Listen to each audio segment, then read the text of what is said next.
A gravação começará em breve aí. Vou tirar aqui também minha tela. Sim. Confirma para mim se os irmãos estão vendo, então, né? Acho que tá tudo certo, né? Sim. Sim. Então, beleza, meus irmãos. Hoje, como eu já coloquei lá no grupo, né, desde manhã, na hora do almoço, a gente vai conversar sobre o livro de Levítico. Né, um livro que eu, pessoalmente, assim, dentre todos os livros li da Bíblia, talvez seja o livro um pouco mais difícil de ler ele, de terminar de ler ele, né? Porque ele é um livro que tem bastante regulamentações, né? É o livro que vai ter diversas regulamentações a respeito do culto, a respeito do social, né, do povo, como o povo se lidaria ali entre eles, respeito de santidade, de pureza. Então, ele é um livro que eu brinco, assim, sempre quando eu converso, né, e falo a respeito desse livro, para quem começa a ler a Bíblia ali desde Gênesis, né, que segue geralmente esse fluxo de Gênesis, e daí vai para Êxodo, Levítico e assim em diante, né, começando ali pela essa ordem mais comum, ali conforme as escrituras já estão dispostas. Ele é o livro que eu brinco, né, eu falo, se você passar dele, você termina a leitura das escrituras, né. Mas é um livro muito bom e é importante que quando a gente se aproxime desse livro, a gente tenha junto de nós uma visão mais ampla, né? Que é o intuito aqui dessa aula, né? De dar a visão panorâmica da Bíblia, né? Então, vou botar aqui o microfone. Aí. Acho que agora foi. Vou só mutar ali o microfone do irmão para não ficar passando som ali, né? Então, essa é a ideia que a gente tem que chegar quando chega aqui no livro de Levíticos, né? É importante a gente ter também junto a esse background, né? Esse plano de fundo de todas as escrituras.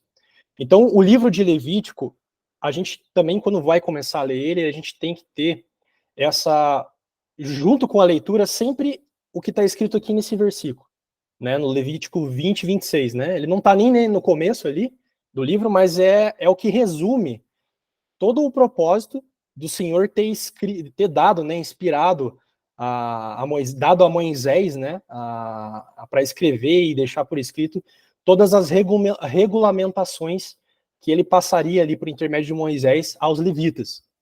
Então, os levitas, a gente daqui a pouco vai ver quem são eles, né, da onde eles vieram, né, porque a gente tem esse nome levítico, né, é importante a gente entender. E aí os irmãos também, durante aí nosso estudo, os irmãos sintam à vontade para interromper a qualquer momento, erguendo a mãozinha ali, abrindo o microfone, para complementar, enriquecer, né, aqui o nosso bate-papo, também fazer perguntas aí, tá todo mundo liberado. Então, como eu disse, né, esse versículo aqui está escrito o quê? Ser-me-ei santos, porque eu, o Senhor, sou santo, e separei-vos dos povos para serdes meus. Então, eu até coloquei propositalmente aqui essa imagem, né, que eu achei ali na internet, que daria essa conotação de separação, né? A gente tem aprendido aí nas aulas, né, diversas aulas aí na IBD, também durante as pregações, né, o significado de santidade, de santo, sempre volta à tona, né, trazendo esse significado de separação, né? Porque Deus, ele é santo, né? Ele é 3 vezes santo. Então, ele é separado. Então, aqui, essa imagem também foi propositalmente escolhida por esse motivo, né? Porque aqui demonstra, né, uma separação. Então, o povo de Deus, qual Deus escolheu para ser um povo exclusivo dele, ele precisa tratar de uma maneira diferente. Então, esse livro de Levíticos, né, esse nome Levítico, ele é um nome que foi dado, que é uma tradução ocidental para essa porção das escrituras, né? Porque a gente sabe que o Antigo Testamento, ele foi escrito em hebraico, né? E lá em hebraico tem os seus significados, né? Eu nunca tive a oportunidade de pegar uma Bíblia hebraica, mas o nome lá vai ser diferente, né? Não vai ser Levítico, né? O nome Levítico, ele é um nome ocidental que foi proveniente de uma tradução grega, né? Então tinha lá o nome dessa porção na Bíblia hebraica, com o seu nome, e foi traduzido para Levítico, no caso do grego, né? e essa tradução foi feita nas escrituras que foram traduzidas, né, do Antigo Testamento, que é o livro chamado de Septuaginta, né, que foi uma tradução para o grego do Antigo Testamento, isso lá, ainda lá no período interbíblico, né?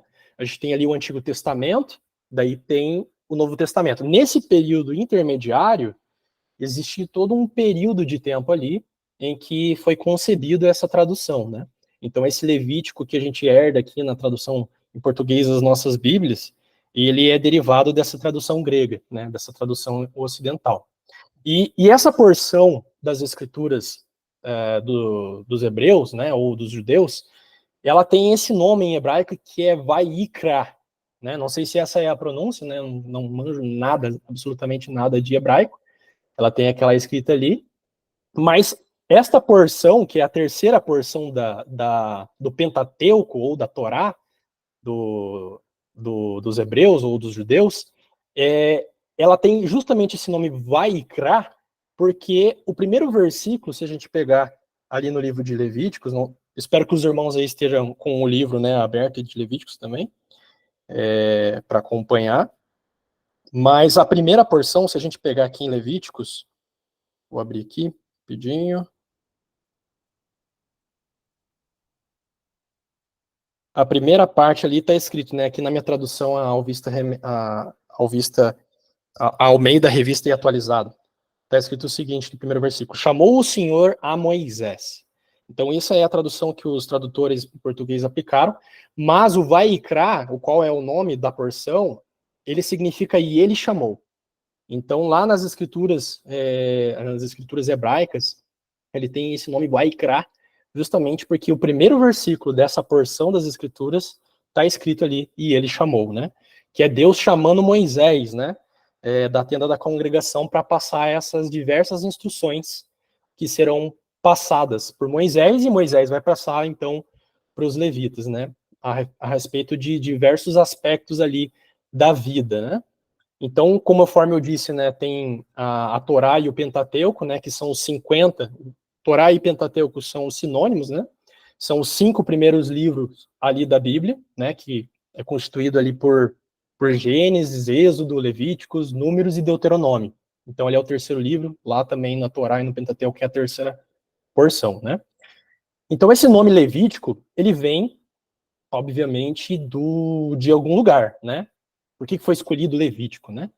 Então a gente vai ver essa origem, né, desse nome Levítico. Então a gente ali, conforme foi estudando, teve nos nossos estudos anteriores ali com o Eduardo, também com o Rony ali, que a gente estava estudando um panorama bíblico de Gênesis, né? A gente vê ali que quando a gente está estudando ali a história, né, de Jacó, né? Jacó ele teve 12 filhos ali que se originaram dele, né, com diferentes esposas, e um desses filhos foi Levi. Então, tem os demais filhos, né, e tem também o Levi.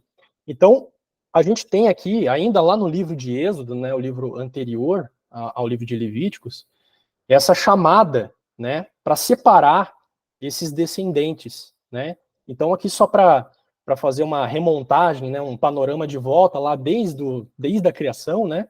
Então, eu construí aqui uma árvore só para ficar mais didático, para a gente entender, né, da onde que é esse Levítico, né, que vem do Levi. Então, nós temos lá em Adão, né, a origem do homem, né, em Gênesis. Adão teve os três filhos dele, né, o primeiro foi Caim, o segundo Abel, né, Caim matou Abel, depois que Deus, né, castigou ali Caim, separou ele, colocando um sinal nele, Adão e Eva tiveram um terceiro filho, que é Sete, né, e dessa árvore de Sete, conforme a gente já estudou também com o Eduardo, lá em Gênesis, vem aquela linhagem, digamos assim, boa, né? Desde Adão, que a gente chama dos filhos de Deus, né? A gente viu até aquela controvérsia lá em Gênesis 6, né? Que está escrito que os filhos de Deus coabitaram com as filhas dos homens, né? Que muitos acreditam ali que eram os anjos, né? Que vieram à Terra e porque eles foram seduzidos pela beleza das mulheres, então eles coabitaram com a mulher e tiveram filhos, né? Dessa união, e esses filhos então eram os valentes da época. A gente já teve uma conversa a respeito disso já ali com o Eduardo, e a gente entende, né, que a compreensão mais correta, à luz da Bíblia, é a compreensão que os filhos de Deus ali, que é mencionado, é dessa linhagem de Sete, né? É toda a descendência que veio de Sete, e os filhos dos homens seriam a descendência ruim ali dessa árvore, que é os descendentes de Caim. Então, o que aconteceu quando foram os filhos de Deus, em referência aos descendentes de Sete, se uniram com os descendentes dos descendentes de Caim. Então, dessa união, né, os filhos de Deus, que eram um tronco mais, digamos assim, mais justo, mais puro dessa árvore, foi se corrompendo. Então, a partir disso, né, a gente tem aí, então, a vinda de Noé, né, dessa descendência, né, dos filhos de Deus, então dessa árvore, desse galho bom dessa árvore. Então, tem o dilúvio, né, nesses episódios ali que a gente viu a respeito de Noé, né, porque a terra havia se corrompido sobremaneira, então Deus traz esse juízo, preservando apenas ali Noé, né, e a sua família, o qual eles acharam graças, né, perante Deus, a misericórdia de Deus foi exercida ali neles. E de Noé vem Abraão, né, onde é feita então a aliança, né, a primeira aliança é que da descendência de Abraão seriam benditas todas as famílias da terra, né? Que a gente entende aí que isso é uma profecia, né? Fazendo aí uma ligação com o evangelho, né, de Jesus Cristo, do qual nós todos pela fé se assemelhamos a Abraão, né? Porque Abraão foi justificado pela fé, então os filhos de Abraão verdadeiros são aqueles que também pela fé são justificados, né? Porque Abraão foi justificado pela fé, não pelas obras dele. Aí de Abraão nós temos o seu descendente Isaac, né, que foi prometido também.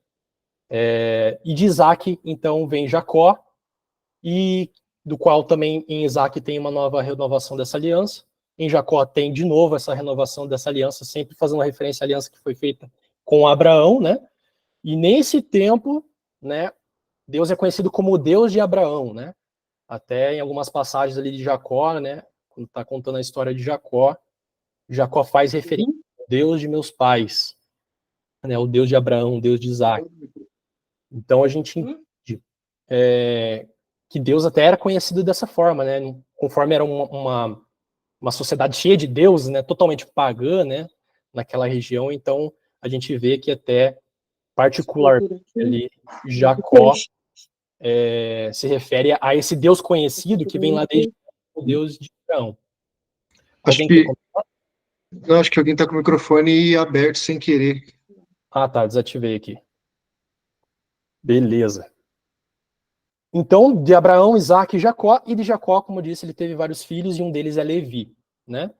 E de Levi, então, nasce Moisés, e também nasce Arão. É claro que nesse meio tempo, entre Levi, Moisés e Arão, existem diversos descendentes ali, né? Não é uma descendência direta, como é as descendências aqui de Abraão, Isaac, Jacó e Levi.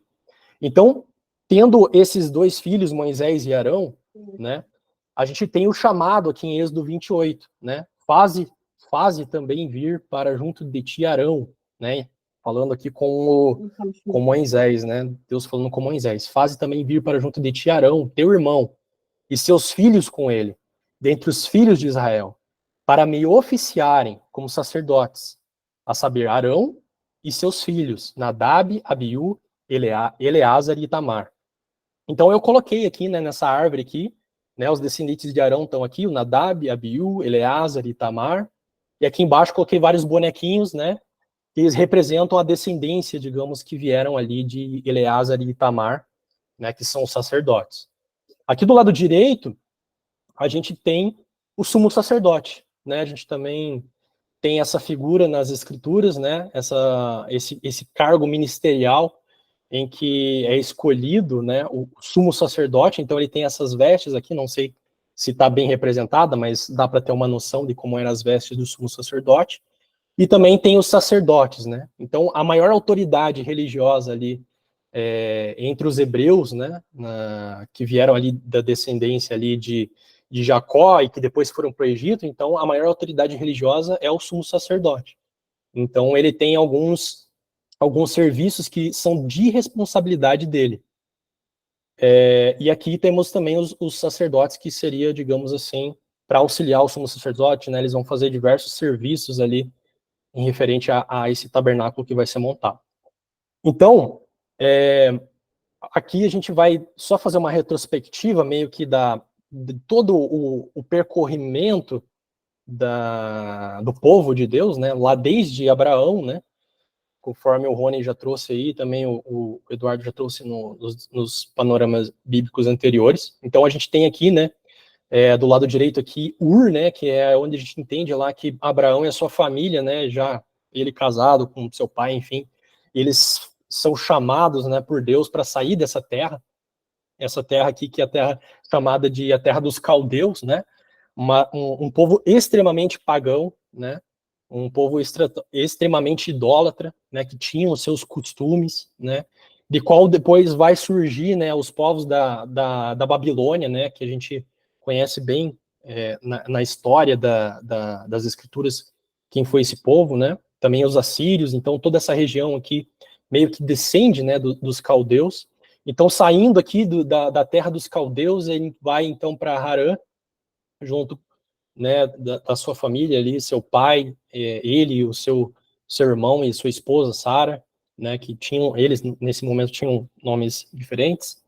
E dali de Harã, então, Deus fala para ele ir para uma terra, né, a terra que ele iria mostrar, uma terra que ele iria mostrar para Abraão, e que essa terra, então, seria uma herança que ele daria para Abraão.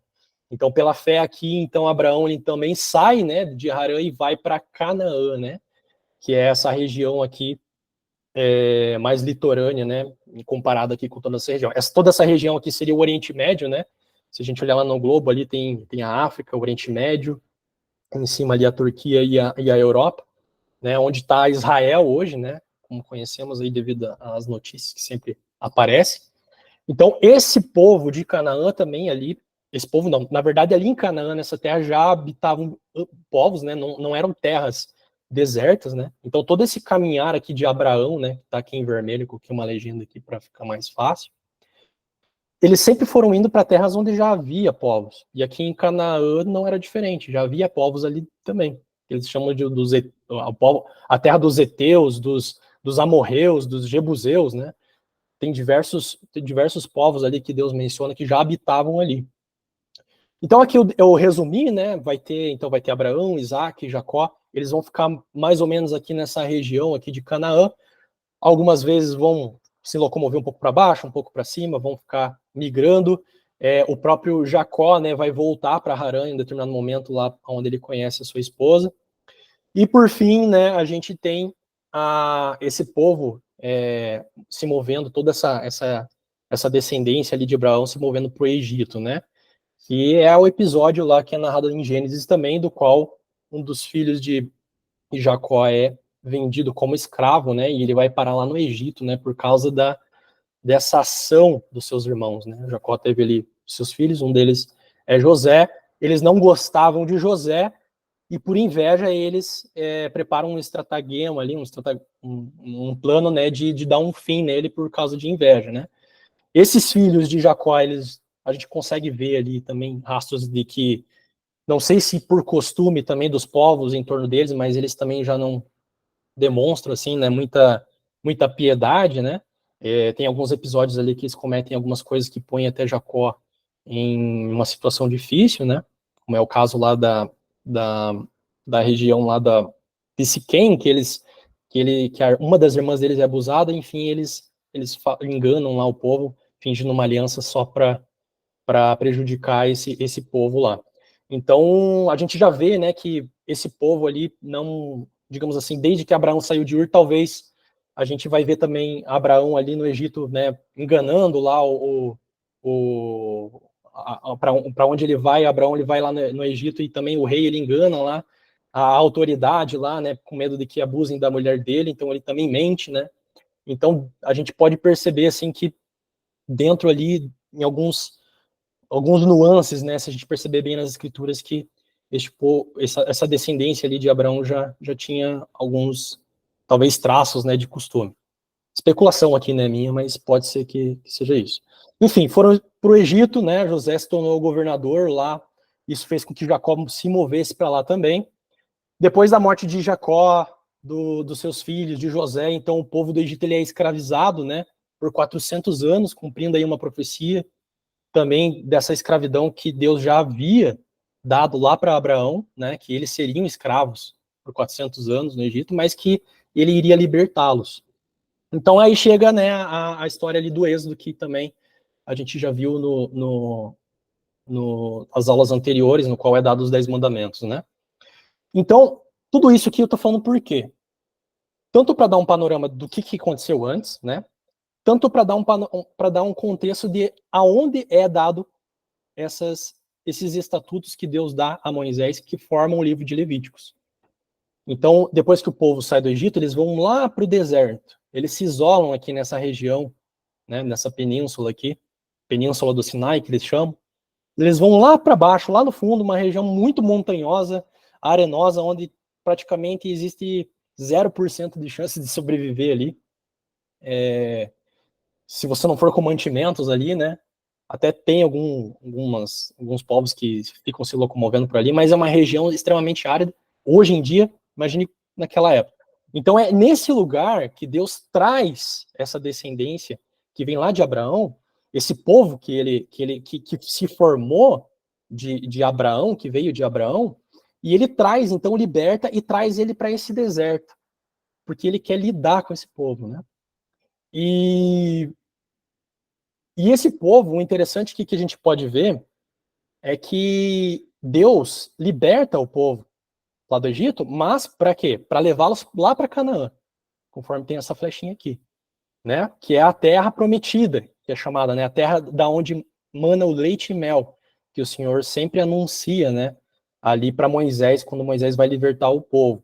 Só que o povo não foi pelo caminho mais rápido aqui, né? Vocês podem perceber que era mais fácil pegar esse caminho aqui até o caminho de volta aqui da flechinha alaranjada.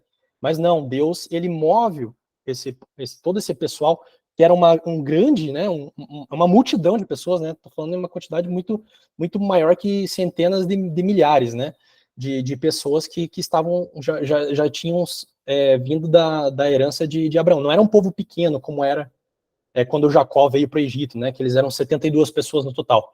Formou-se ali milhares, de centenas de milhares de pessoas. Então, todo esse povo foi levado para esse deserto. E aqui nesse deserto, a gente pode até ver que, olha que interessante, né? Deus quer levar esse povo para um lugar em que eles vão ter que ser totalmente dependentes de Deus. Porque lá não tem como você plantar, não tem como você criar animais lá. É um lugar extremamente árido. Então, durante esse tempo, eles iriam depender totalmente de Deus. Então, nesse lugar que eles estão, no Sinai, a gente vê que também eles tinham percorrido todas essas regiões, onde tinha passado e convivido com todos esses povos. Povos extremamente pagãos, com práticas abomináveis, né? Com práticas assim que Deus vai dizer ali, né, em Canaã, né, onde habita esses povos, que esses povos cometeram tantas abominações que a terra os vomitou.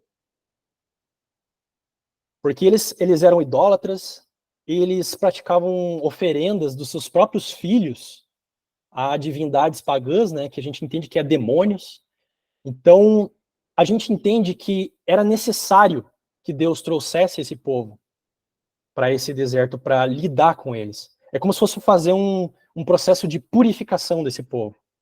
Tirar todas as impurezas dele e ensinar uma nova forma de se viver, né? Ensinar novos estatutos para eles, porque certamente durante esses 400 anos em que eles viveram escravizados no Egito, que essa multidão nasceu, certamente eles devem ter aderido a hábitos de lá. Certamente a gente pode imaginar isso. Então aqui no Sinai, já com o povo liberto, já com um povo ali junto de Moisés, já com Moisés exercendo esse ofício, né, de falar com Deus e Deus falar com Moisés e passar para o povo, tem esse diálogo aqui que a gente encontra em Êxodo, né, do qual a gente tem aqui à direita com, digamos assim, Deus falando e à esquerda Moisés respondendo. Então a gente pode ver aqui que em Êxodo 33, no primeiro versículo, aqui Deus estava fazendo uma ordem, né?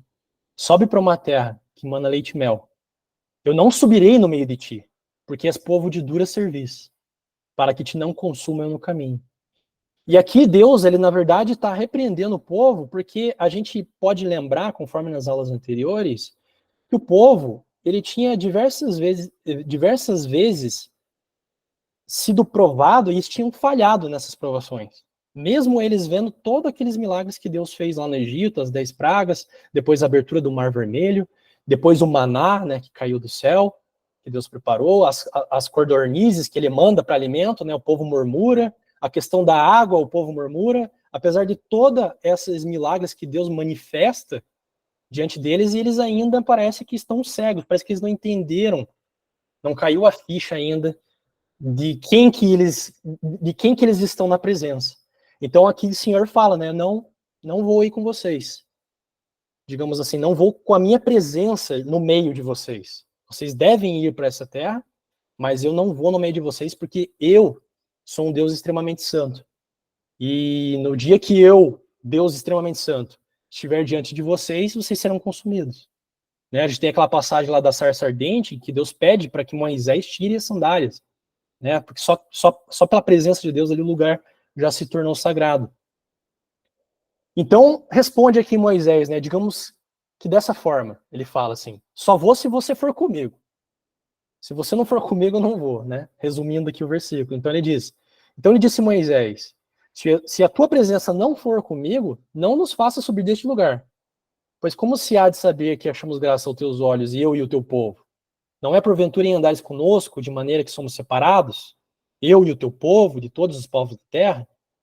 E aí, então, né, por essa intercessão, né, de Moisés, né, Moisés fazendo, já prefigurando aí o intercessor, né, que é Cristo, né, ele faz uma intercessão, ele recebe ali uma repreensão, mas ele intercede. Então o Senhor responde para ele logo em sequência: farei também isso que disseste, porque achaste graça aos meus olhos, e eu te conheço pelo teu nome. Então aqui a proposta é, Moisés quer que Deus vá com eles. Se Deus não for, então nem que eles nem saiam dessa terra, que eles fiquem ali no deserto. Ele quer que Deus habite no meio deles, quer que esteja a presença no meio desse povo, durante todo esse caminhar. E aí chega então a figura do tabernáculo, né? Chega essa imagem aqui que eu peguei da internet para ilustrar como era o tabernáculo, né? O tabernáculo ele já é anunciado lá em Êxodo, e ele tem todas as suas prescrições dele de como ele deveria ser montado. Então isso também é revelado, né, por Deus a Moisés, de como deveria ser esse tabernáculo. Porque a proposta de Deus é: eu vou habitar no meio de vocês, mas eu vou habitar por intermédio desse tabernáculo. E ele vai dar diversas instruções de como deve ser esse tabernáculo. E esse tabernáculo já prefigura, né, fazendo aí uma menção ao tabernáculo de Deus nos céus. Né, porque Deus diz a Moisés: veja que faça o tabernáculo conforme o modelo que eu te mostrei no monte. Né, isso vai ser referido lá em Hebreus, né, que foi dessa forma que Deus falou com Moisés. Da forma que o modelo que eu te mostrei. Então, Deus deu um modelo que prefigura, digamos assim, é um tipo desse tabernáculo celestial, que a gente não pode ver. Então, aqui em Números, né, a gente vai ter essa passagem que diz que Deus vai habitar no meio deles, e literalmente no meio deles, porque o povo iria ficar em volta. Né? Então diz aqui, fala, né, disse o Senhor a Moisés e a Arão: os filhos de Israel se acamparão junto ao seu estandarte, segundo as insígnias da casa de seus pais. Ao redor, de frente para a tenda da congregação, se acamparão. Então Deus vai habitar no meio deste povo. E para habitar no meio deste povo, ele vai literalmente habitar. Então, lá em Números, a gente vê isso acontecendo literalmente, né? O povo sendo disposto em volta do tabernáculo. Irmãos, se vocês, irmãos, quiserem fazer algum comentário aí, fazer algum complemento, fazer uma pergunta, pode fazer, tá? Senão aqui eu não paro de falar se eu deixar.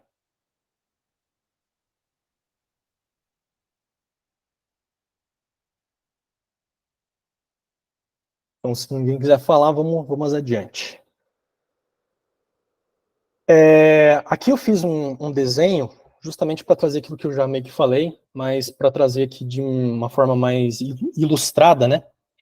A rota que esse povo ia percorrer, né? Conforme eu trouxe aqui no mapinha anterior, né? Eles iam sair do Sinai, né? Eles saíram do Egito e foram para o Sinai e iriam para Canaã. Então aqui eu fiz meio que um panorama, né? Estamos saindo do Egito e vamos para Canaã.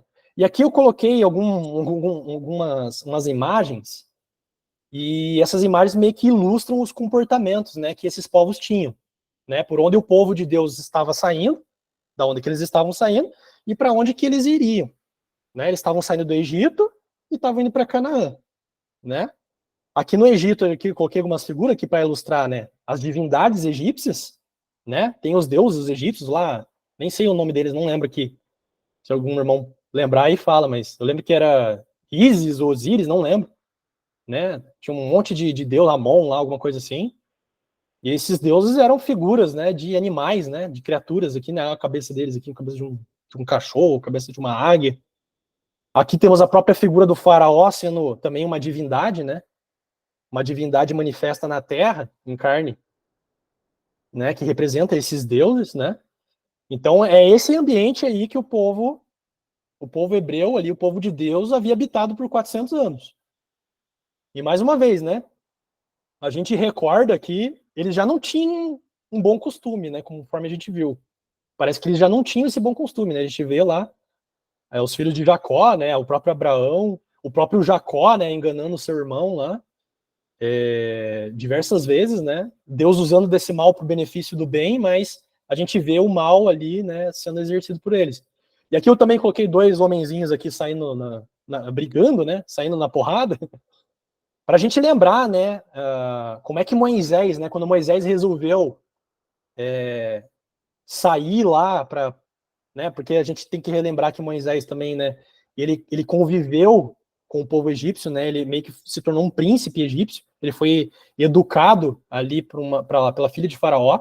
Então ele pegou a cultura dos egípcios, mas quando ele resolveu sair para ver os seus irmãos, porque ele conhecia sua descendência, qual que é a primeira imagem que ele vê, né? Ele sai para ver como estão os seus irmãos, para ver os seus irmãos, o que que ele vê? Ele vê dois irmãos saindo, dois irmãos hebreus, né? Irmãos dele, digamos assim, na mesma descendência, o mesmo povo, brigando, saindo no soco ali. Então a gente pode perceber, né, nessas nuances que o povo tinha um mau costume, né? Não tinha essa piedade, né? Esse amor, né? O perdoar, né?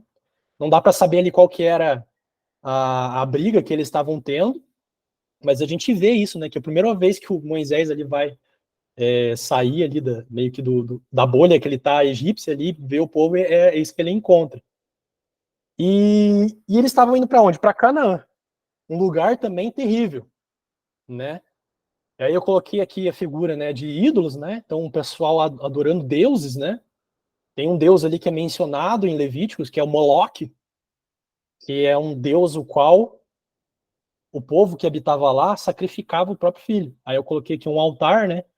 E um bebezinho aqui, uma coisa extremamente horrorosa, né?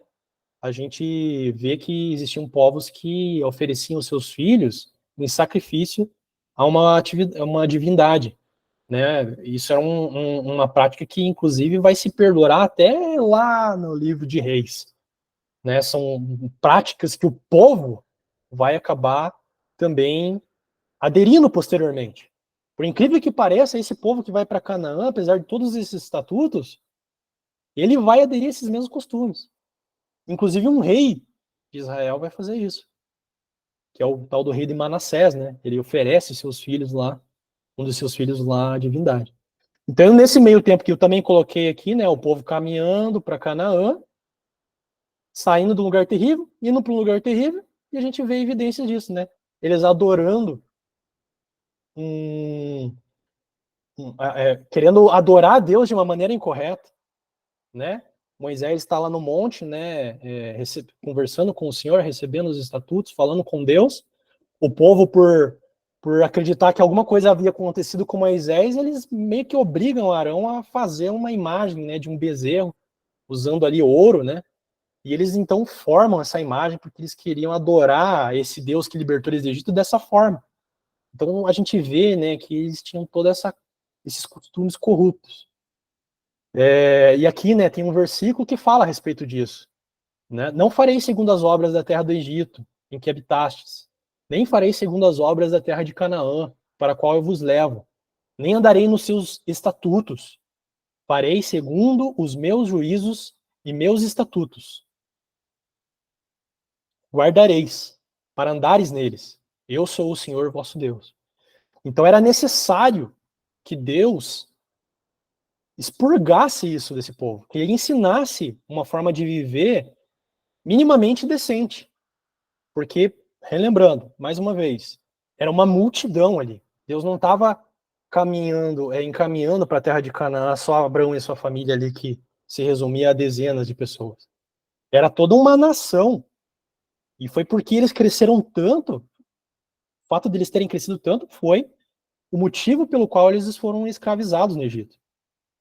Porque o faraó, o rei que depois sucedeu, né, o faraó que conheceu a José, muito tempo posteriormente, levantou-se outro faraó, outro rei, ele via que esse povo se multiplicava abundantemente na sua terra, e ele temia que por eles terem se multiplicado abundantemente, quando viesse algum inimigo de fora, porque naquelas épocas aquelas nações ali estavam em constante guerra, né, o Egito contra essas nações lá dos caldeus, contra a Síria, a Babilônia, enfim, todos esses reinos eles estavam constantemente disputando territórios. E esse rei, então esse faraó, ele tinha temor que esse povo que crescia abundantemente aproveitasse uma oportunidade de guerra para tomar o poder, né? Que seria uma oportunidade, né? Se fosse se fôssemos pensar assim em questão de oportunidade de se libertar. Então, esse povo cresceu abundantemente. Então, Deus precisava, era necessário que esse povo fosse educado, que esse povo fosse tratado. Então, é como se a gente pensasse assim, vamos fazer uma analogia agora com os tempos modernos, onde a gente conhece o Evangelho de Jesus. E vamos anunciar esse Evangelho de Jesus a povos aí extremamente isolados, né? Povos com costumes assim que a gente nem entende, nem conhece, né? Abomináveis, né? Povos isolados. Então, da mesma maneira, né? Quando chega a mensagem lá, esse povo também precisa ser purificado desses costumes, eles precisam ser separados da onde eles estão. Se for lá na Índia, se for em alguma aldeia isolada de índios, eles vão estar com diversas cargas de costumes, daquilo que eles acreditavam, da religião que eles tinham, né? Eu vi um vídeo uma vez, que eu jamais imaginava que teria isso, mas lá na Índia existe um templo em que é dedicado aos ratos. Então, as pessoas vão lá levar oferendas para ratos, e é um templo bonito, grande. E o vídeo que mostra a pessoa que está conduzindo o vídeo, né, um canal no YouTube, ele viaja muito, ele vai até esse lugar, ele tem que comprar uma oferenda que fica ali logo nas proximidades do templo, levar lá para dentro do templo, e lá dentro do templo tem rato. É só rato no chão, eles não podem pisar no rato, porque aquele povo tinha toda uma... Tem toda essa carga religiosa pagã ali deles, que eles acreditam que os ratos são encarnações dos seus familiares passados. Então, era necessário que Deus, da mesma forma, com o seu povo, do qual ele escolheu, né, que ele escolheu um povo ali no meio de todas essas nações, pela eleição, porque nenhum desses homens ali, podemos dizer que conquistaram, né, essa dignidade por suas obras. Né, o próprio Abraão ali, quando convivia ali, ali na região de Ur, os caldeus, o seu pai, né, Tera, Ele provavelmente era um idólatra, né? Então tem toda essa carga que Deus sempre foi lidando individualmente ali com algumas pessoas, algumas famílias, Abraão, Isaac, Jacó, mas agora era uma outra situação. Era uma situação em que ele estava lidando com um povo. E esse povo foi escolhido para ser o povo dele.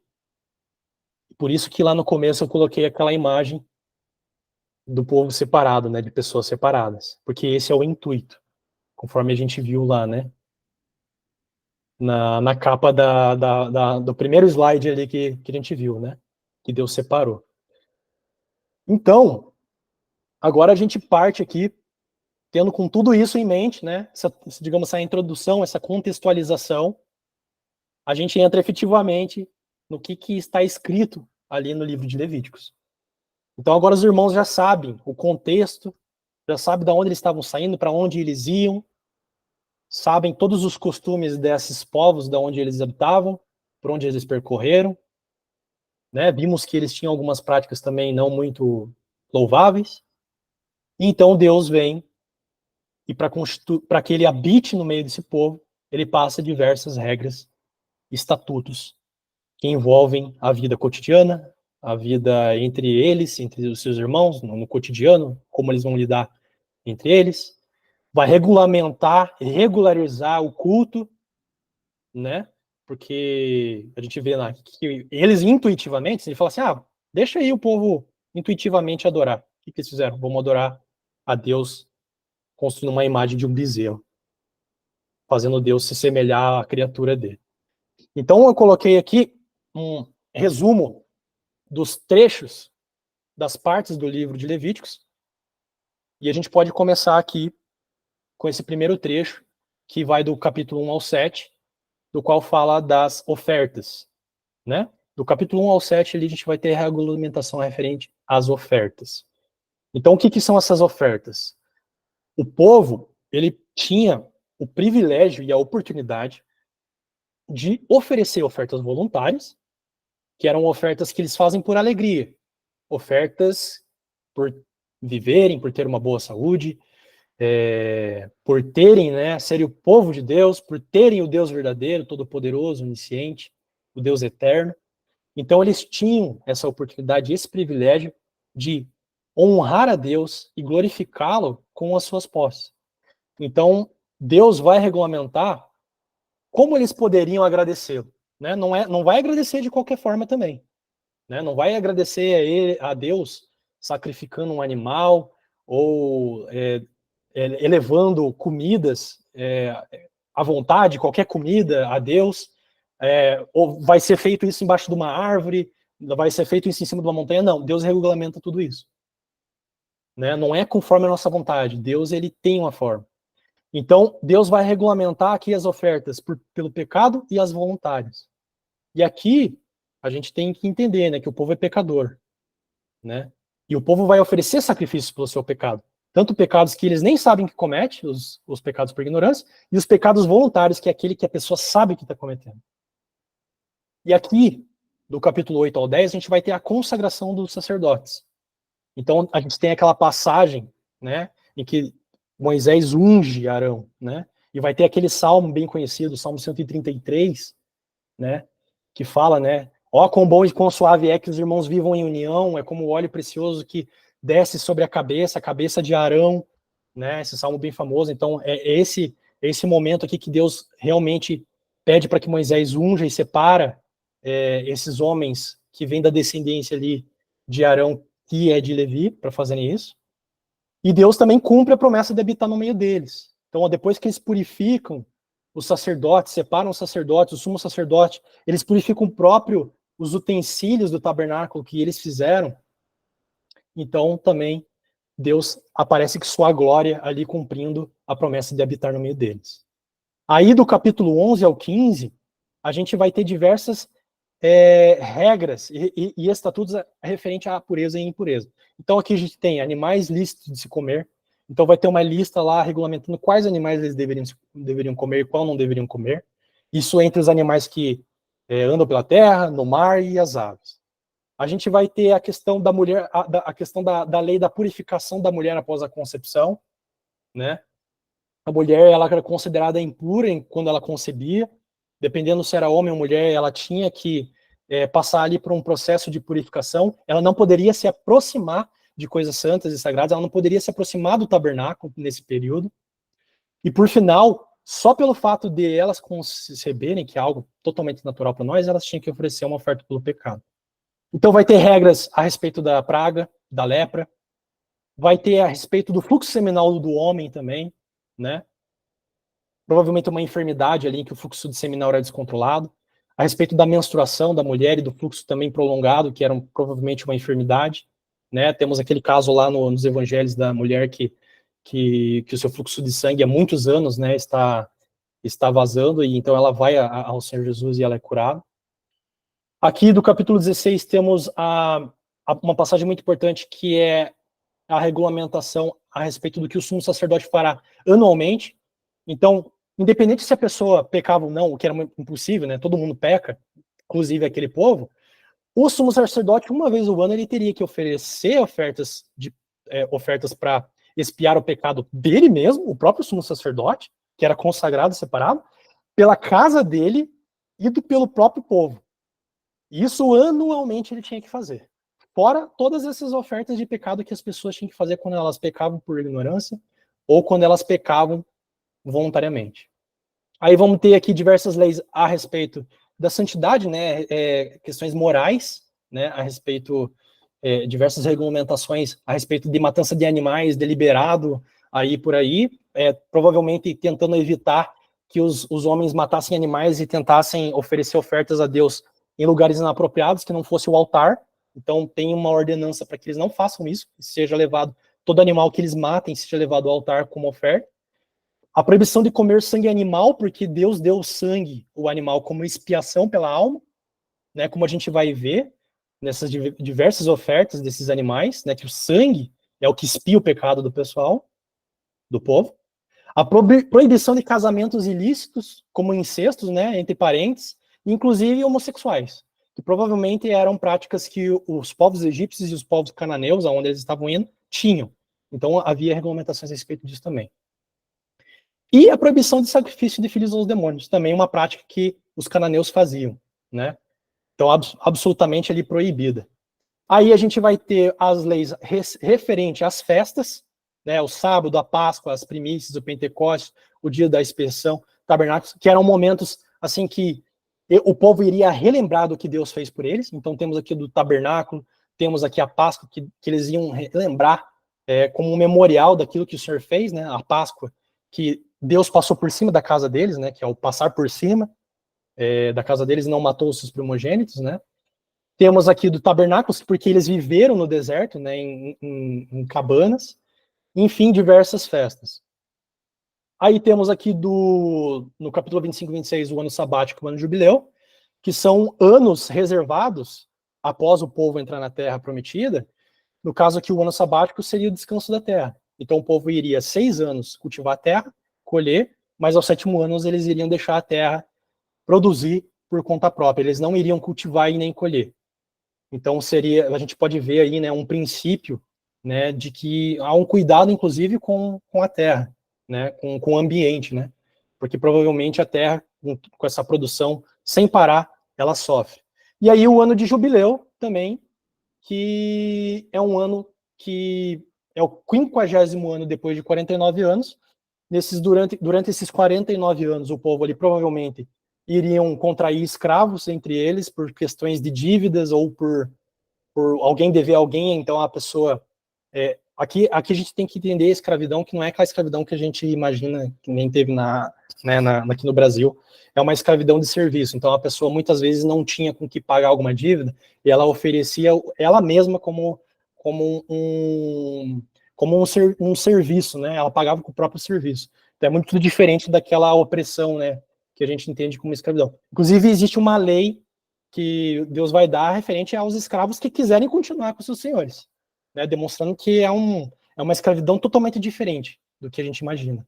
É uma relação ali muito mais de trabalho, né, uma relação de trabalho. E o fato de Deus regulamentar que se a pessoa que fosse escravizada, ela pudesse continuar porque ela gostasse, ela da mesma forma, ela teria que ser liberta, né? Ou ela teria que ser liberta para voltar para sua casa nesse ano de jubileu, ou ela teria que receber um salário ali a partir de então. Então esse é o ano da libertação. Então dívidas serão perdoadas e escravos serão libertados. E aí, por final, finalizando ali no capítulo 27, nós temos a bênção, a proclamação da bênção e da maldição. Então Deus fala que se vocês obedecerem todos esses estatutos, eu vos abençoarei nessa terra para a qual vocês vão, vocês serão sustentados por mim e tudo que vocês fizerem, eu os abençoarei. E também os protegerei dos inimigos. Mas, se vocês não cumprirem, eu vou mandar diversos desastres e juízos no meio de vocês, fechando assim esse juízo, o juízo final ali no povo, culminando no castigo do exílio. Então Deus já anuncia, e como a gente já conhece a história, né? A gente já conhece a história, eles falharam miseravelmente em cumprir todos os estatutos. E aconteceu justamente isso que o Senhor tinha anunciado. Então eles foram efetivamente, depois de muitos castigos ali na terra de Canaã, eles foram exilados e perdendo a terra depois voltaram. Aqui eu trouxe um vídeo, não sei se todos tiveram oportunidade de entender, né, como é que é esse sacrifício. Então eu vou passar um vídeo aqui só para ficar mais didático, como era esse sacrifício. Não tem som nem nada, então só para os irmãos verem, né? Então a pessoa aqui que pecava, né, ela tinha que levar esse cordeiro até o sacerdote, né, que era os descendentes de Levi, né? Aqui é o sacerdote, ele está de branco, não o sumo sacerdote. Ele está examinando aqui o cordeiro, né, para ver se o cordeiro não tem nenhum defeito, porque não podia oferecer um cordeiro com deficiência, né? Obviamente, você tem que dar o melhor. Aqui, então, eles impõem as mãos sobre o animal, prefigurando, né, a transferência de todo o pecado, de toda a impureza para o animal, né? Esse animal puro, né? Sem mácula, sem pecado, que não tem nada a ver com a história ali, está recebendo todo o pecado da pessoa. E aí, meus irmãos, eu não sei, mas quando eu vi isso aqui, uma coisa que a gente sempre lê, mas a gente não reflete. A pessoa, ela mesma tinha que sacrificar o animal. A gente vê aqui, né, o sacerdote dando a ferramenta para imolar. Então veja, né? Olha que situação. Você, por uma conta de pecado, um pecado que você cometeu, ou um pecado que você cometeu voluntariamente, ou um pecado que você nem sabia, ou o pecado que o sumo sacerdote tinha que oferecer, independente de você ter pecado ou não, ele tinha que oferecer. Então a gente vê aqui no animal, né, como isso é trágico, né? Eu, pelo menos, quando vi esse vídeo aqui, eu fiquei pensando assim, né, como Deus organizou todas as coisas para que isso passasse uma mensagem para o povo, né? Conforme eles levariam o cordeiro, pelo menos pelo que eu sinto, se fosse eu falaria, poxa, esse animal, né, não tem nada a ver com a história. E aqui, irmãos, para finalizar bem rapidão, a gente tem que entender que todas essas coisas ali no livro de Levíticos, elas eram figuras, elas eram sombras de uma realidade que iria se cumprir. Então todo o tabernáculo, todo o cordeiro, o sumo sacerdote, o sacrifício, o sangue pelo pecado, tudo isso apontava para Jesus. Tudo isso estava anunciando para aquele povo que haveria um momento em que Deus iria oferecer uma oferta pelo pecado. Porque essas ofertas pelo pecado que o povo fazia com esses animais era contínuo, não parava. Eles tinham que fazer sempre. Por quê? Porque sempre pecavam. Mas Jesus, ele é a imagem real, ele é o cumprimento. Então, aqui para finalizar, Jesus é o fim da lei, né? Isso está escrito lá em Romanos. Jesus é o nosso sumo sacerdote segundo a ordem de Melquisedeque. Ou seja, uma ordem que Deus estabeleceu antes da lei de Moisés e que ela não tem fim, que foi constituída pelo próprio Deus. Jesus é o ministro do verdadeiro tabernáculo celestial. Jesus é o mediador de uma superior aliança. Jesus é o cordeiro que tira o pecado do mundo. Jesus é o cordeiro conhecido antes da fundação do mundo. Jesus é o cordeiro em que alvejamos nossas vestes em seu sangue e que nos apacentará e nos guiará para as fontes da água da vida. Então, tendo isso, tudo que eu falei em mente, sempre leiam Levíticos e imaginem que Deus está apontando para um fim, e é Jesus. É em Jesus que se cumpre todas essas coisas. E é isso, meus irmãos. Espero que tenha sido bom. Se algum irmão quiser perguntar, aproveitar o momento aí para perguntar, para fazer algum comentário, sinta-se à vontade. Acho que os irmãos perdoam nós se a gente é atrasado ali na oração. Pode falar, irmã Neuza, ou irmão.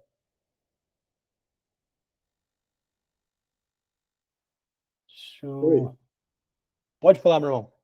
É o seguinte, concernente lá no começo, 6 de Gênesis, começando no versículo 2, as filhas, viram os filhos de Deus que as filhas dos homens eram formosas e tomaram para si mulheres de todas as que escolheram. Aí, concernente ao Filho de Deus, que está citado lá no 6, aí nós vamos lá em João 3, 13, lá assim, tá, ora, ninguém subiu ao céu, senão o que desceu do céu, o Filho do homem que está no céu.